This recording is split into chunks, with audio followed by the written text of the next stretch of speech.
আজকে যেখানে যাচ্ছি সেখানে যাওয়ার উদ্দেশ্য হচ্ছে মৌমিতা। কারণটা হচ্ছে মৌমিতা আমাকে সকাল থেকে বারবার ফোন করেই যাচ্ছে ওখানে যাওয়ার জন্য। পুরোটা দেখার অনুরোধ রইল। রাধে রাধে বন্ধুরা, তোমরা সবাই কেমন আছো? আশা করি তোমরা সবাই ভালো আছো রাধাকৃষ্ণের কৃপায়। তোমরা তো প্রায় সবাই জানো যে নবকুঞ্জ হচ্ছে গৌড়াতে। জানো তো এখন নিজের মানুষরাই পর হয়ে যায় আর পর হচ্ছে আপন হয়ে যায়। তাই আমার সাথে যাচ্ছে আজকে প্রভুজি। প্রভুজির মতো মানুষ হয় না। আমাদের বাড়ির পাশেই মন্দিরে উনি থাকেন। তো ভাইকে আমি বলছিলাম, ভাই চল না একটু আমাকে ছেড়ে দিয়ে আসবি। তো ভাই আমাকে ছাড়তেই গিয়েছিল ঘুষপাতা বাস স্ট্যান্ডে। আমার জন্য প্রভুজি অনেকক্ষণ দাঁড়িয়ে আছে ওয়েট করে। এই কয়েকদিন তো ভাই এসেছিল বাড়িতে, তাই ওর সাথে অনেক জায়গায় ঘুরেছি। যেখানে যেখানে বলেছি সেখানে সেখানেই আমাকে নিয়ে গেছে। ভাই বাড়ি আসলে না খুব মনটা ভালো লাগে, যখন চলে যায় না খুব মন খারাপ লাগে। ভাই তুই এই কয়েকদিন ছিলি আমার সাথে, আমার মনটা খুব ভালো ছিল জানিস তো। তুই চলে গেলি আমার মনটা খুব খারাপ হয়ে গেল। আমাদের বাড়ির কেউ যদি বাইরে চলে যায় খুব মন খারাপ লাগে, তাই না?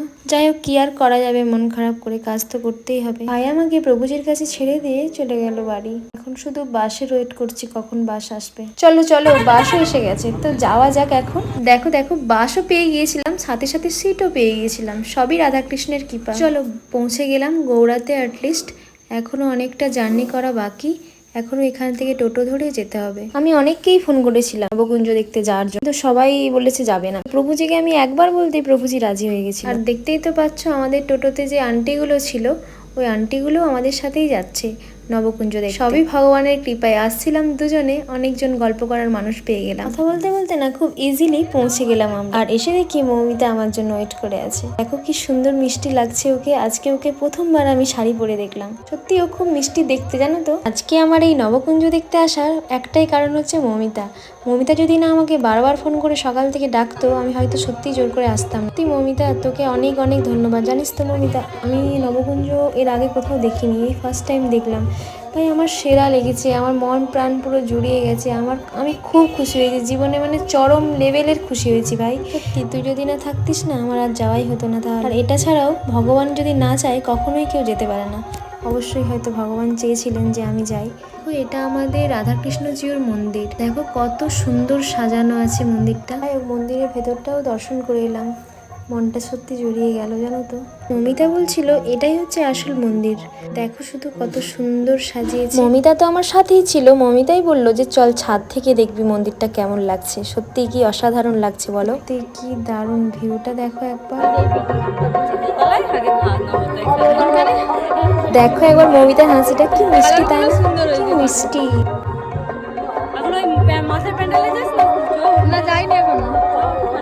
কোথাও যাওয়ার নাম করলে তো খেতেই ভুলে যাই আমি। যাই হোক, ভগবানের চরণামৃত পাওয়াটা অনেক ভাগ্যের ব্যাপার, জানো তো।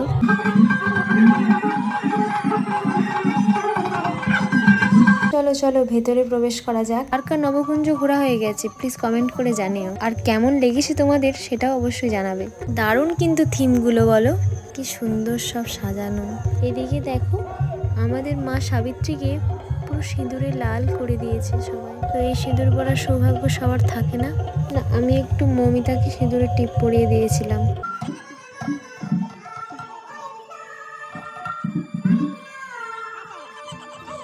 কি অসাধারণ সাজিয়েছে বলো।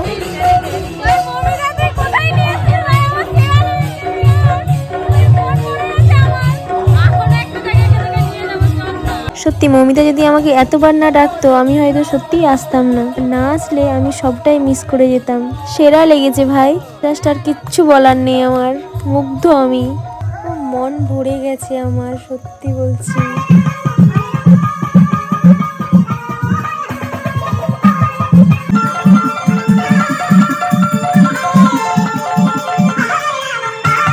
মমিতা আমাকে বলছিল এখানেও মেলা বসেছে, চলো তোমাদের মেলাটা ঘুরে দেখায়।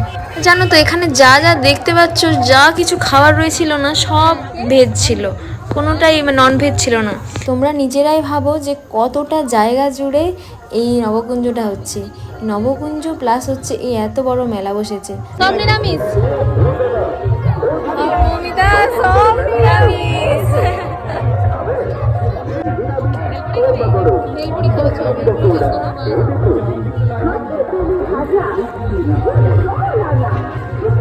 কত করে বেলপুরি? ওই জায়গা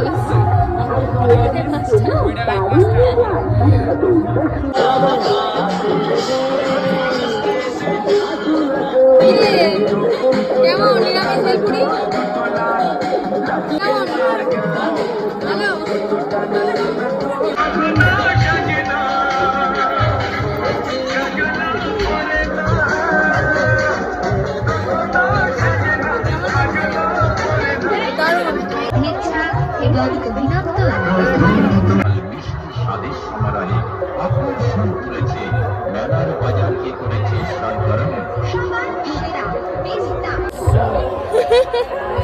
আমি একা একা খেয়ে নিচ্ছি। মৌমিতা তুই সাথে ছিলি বলে আমার আজকে দিনটা খুব ভালোভাবে কেটে গেল, আর খুব মজা করেছি তোর সাথে। ভাই তুই একটা অন্যরকম মেয়ে, ভাই তোকে আমার খুব ভালো লাগে, মন থেকে বলছি।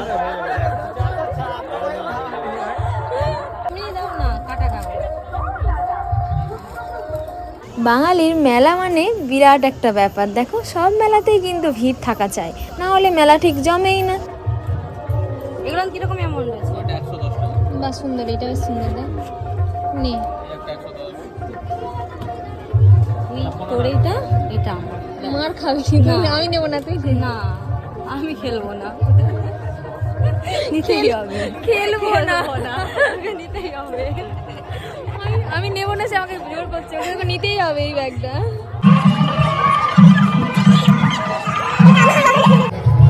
মমিতা আমাকে এটা কিনে দিবি, এটা কিনে দিবি, অবশ্যই কিনে দেবো। এটা কিনে দিবি, অবশ্যই তোকে আমি কিনে দেবো। নীলার যে আমি ওকে ব্যাগ কিনেই দিচ্ছি। দুজনের দুটো, আমার একটা তোর একটা। ঠিক আছে, থ্যাংক ইউ। তারপরে আমাকে প্রভুজি বলল যে তুমি না এই হারটা নিতে পারো, খুব ভালো লাগবে। কেমন লাগছে মমিতা? ভালো লাগছে দেখতে, সুন্দর লাগছে, ভালো লাগছে। পুরি না তো মৌমিতা আর সংযুক্ত থাকবে, ফুচকা খাবে না, এটা কখনো হয় নাকি? দেখো আমরা নিরামিষ ফুচকার দোকানে লাইন দিয়ে দিয়েছি, আর সাথে ছিল প্রভুজি। প্রভুজিও কিন্তু ফুচকা খেতে ভালোবাসেন। মৌমিতাদের বাড়ি কোলে করে তুলে নিয়ে যাবো, আমি যাবো না বলছিলাম, কিন্তু ওকে জোর করে নিয়ে। কখন জোর করে বলো তো? ভালোবাসা না থাকলে কখনোই জোর কেউ। তারপরে পুচকু বাবুর সাথেও দেখা হয়নি, তাই ওর সাথেও দেখা হয়ে যাবে। তারপরে মৌমিতা আমাকে আরেকটা মন্দিরে নিয়ে গিয়েছিল, তবে সেটা ছিল তারা মায়ের মন্দির। ওদের বাড়ি যেতে রাস্তার ধারেই পড়ে মন্দিরটা। দেখো তারা মাকে দর্শন করে নাও সবাই। জানিস মৌমিতা, যদি না আসতাম দেখ এত কিছু মিস করে যেতাম। কি দারুণ দারুণ দেখতে মন্দির আছে এখানে, তবে আরো কয়েকটা মন্দির ছিল, তো অনেকটাই রাত হয়ে গিয়েছিল, তাই আর যাওয়া হলো না। তারপরে মৌমিতা তার পুচকু বাবুকে তার মায়ের কাছে রেখে এসেছিল ঘুম পাড়িয়ে, তাই ওরও একটু মনটা খারাপ লাগছিল বেটুর জন্য। তাই আর বেশি দেরি না করে ওদের বাড়ি চলে গিয়েছিলাম আমরা।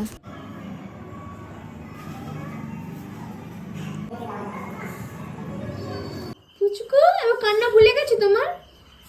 তোমার কান্না পাওয়া বন্ধ হয়ে গেছে? হ্যাঁ, কিরকম দেখছে দেখ। কি রে, কি হয়েছে? তোমার কান্না পাচ্ছে? মা তোমাকে নিয়ে যায়নি?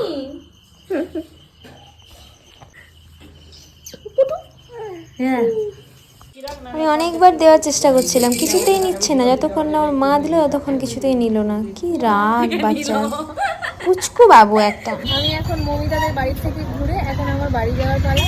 মৌমিতা আমাকে দেখো ছাড়তে এসেছে, টেকারে তুলে দিয়ে আমি টাটা।